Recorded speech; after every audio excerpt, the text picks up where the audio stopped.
नमस्ते। मैं हूं Suman Bansal, tarot card reader, angel card reader, reiki master, magnified healer. मैं आपका अपने शो में हार्दिक स्वागत करती हूं। आज तीसरा नवरात्रा है और अब तक आप समझ गए होंगे कि आपको माँ को किस चीज़ का भोग लगाना है। कुछ मैंने टिप्स दिए थे, तो गुड लक टू यू। रात को आप अच्छे से पूजा कीजिए। आज जो मैं आपके लिए एक बात लेकर आई हूँ वो वाकई में ही बहुत मामूली सी बात है, छोटी सी बात है जिसकी तरफ हम ध्यान नहीं देते, और शायद ऐसा अक्सर घरों में किया जाता है। घरों में एक या दो मेंबर तो ज़रूर करते होंगे रूटीन में, और ये आदत अच्छी नहीं है। देखिए, इस चैनल पर मैं आपको जो कुछ भी बताती हूँ वो ऐसा नहीं है कि सुना सुनाया है। अक्सर जब प्रैक्टिस में वो चीज़ें सामने आती हैं और जब हम अपने क्लाइंट से वो चीज़ें फॉलो करवाते हैं और उसके बाद जब रिजल्ट निकलकर सामने आते हैं, अच्छे रिजल्ट, पॉजिटिव रिजल्ट निकलकर सामने आते हैं, तो यकीन करना पड़ता है।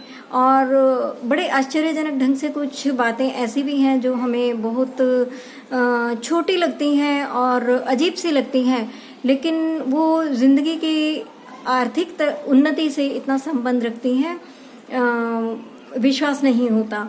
अभी मैं आपको अगर पूछूं तो आप आजकल इन दिनों क्या पहन रहे हैं? जी हाँ, आप घर में रहते हैं। सभी गर्ल से मैं पूछना चाहूँगी और हाउसवाइफ से मेरा यही क्वेश्चन है कि आप घर में कैसे कपड़े पहन रही हैं। तो ज़्यादातर महिलाओं का यही जवाब होगा कि हम या तो नाइटी पहनते हैं और या फिर जो नाइट सूट होता है, पजामा, टी शर्ट, वो पहन कर रखते हैं दिन भर।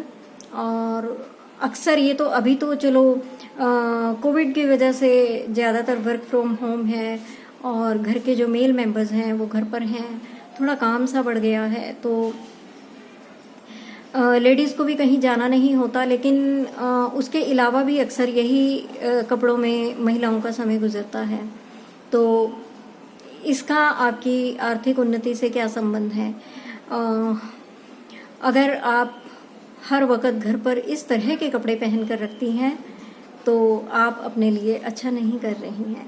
और ज़्यादातर नाइट सूट में रहना और रूम की लाइट्स कम से कम जलाकर रखना, केवल एसी की ठंडी हवा और मोबाइल और काम के बाद बस रेस्ट मोड में आपको रहना अच्छा लगता है, बहुत कंफर्टेबल लगता है।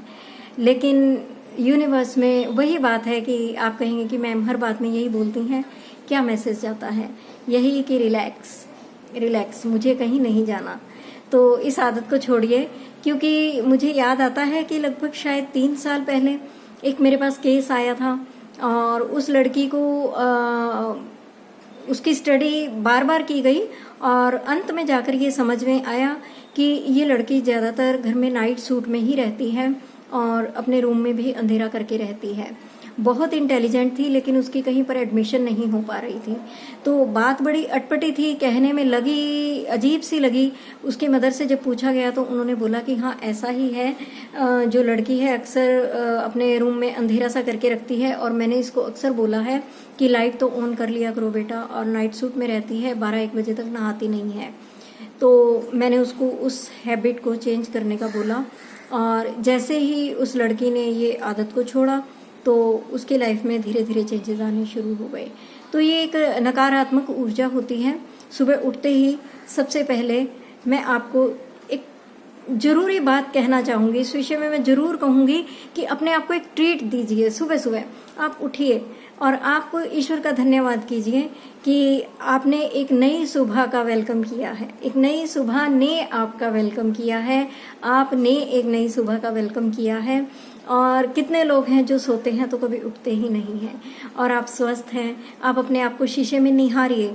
जी हाँ, अब कुछ लोग यहाँ पर ये तर्क देंगे, नहीं पहले भूमि को स्पर्श करना चाहिए। ठीक है, आप वो सब कर लीजिए, लेकिन उसके बाद किसी का भी फेस देखिए तो सबसे पहले अपना देखिए। अपने बालों को हल्का सा ब्रश कीजिए। देखिए, आपके लिए सबसे इम्पोर्टेंट कौन है? सबसे पहले आप अपने लिए इम्पोर्टेंट है। आप हैं तो जीवन के सब रिश्ते हैं, आप हैं तो जीवन के सब सुख हैं, आप हैं तो ये दुनिया है। तो सबसे पहले अपने आप को ट्रीट कीजिए और खुश होइए अपने आप को देखकर। अपने बालों को संवारिए और एक छोटी सी बिंदी ज़रूर लगाइए। अगर आप महिला हैं तो एक छोटी सी बिंदी ज़रूर लगाइए और किसी भी अच्छी चीज़ का दर्शन कीजिए। और सबसे पहले मैं ये कहूँगी कि अपने घर से बाहर निकलिए, एक ताज़ी हवा का एहसास लीजिए। और वो जो हमारे बुजुर्ग बोलते थे कि सुबह उठते ही सबसे पहले घर के बाहर की दहलीज या ड्योढ़ी या जो कुछ भी है आपकी बालकनी इत्यादि, उसको साफ कीजिए, पौधों का स्पर्श कीजिए, और आप देखिए कि जीवन में कैसे आपके पॉजिटिव रिजल्ट्स आने शुरू हो गए हैं।